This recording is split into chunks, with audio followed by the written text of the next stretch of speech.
Start করতে চাইবে তার নতুন সিজন। তো আমরা সালাহকে ক্যাপ্টেন রেখে বা হাইল্যান্ডকে ভাইস ক্যাপ্টেন রেখে আমরা প্রথম গেম উইকটা স্টার্ট করতে চাই। কি বলো অর্ণব?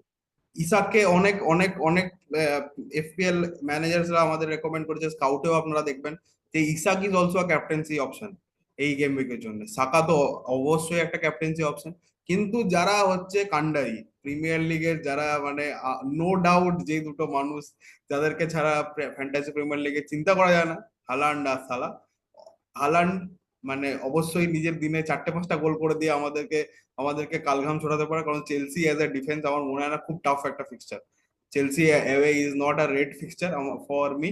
বাট अगेन তার থেকে বেশি চান্স হচ্ছে Mohamed Salah. Mohamed Salah has a proven record of starting the game week with on a high. আর ইপসুইচের মতো টিম আছে, তো আমরা মানে হোপ করতে পারি কে একটা ভালো রিটার্ন দিয়েই আমাদের এই প্রিমিয়ার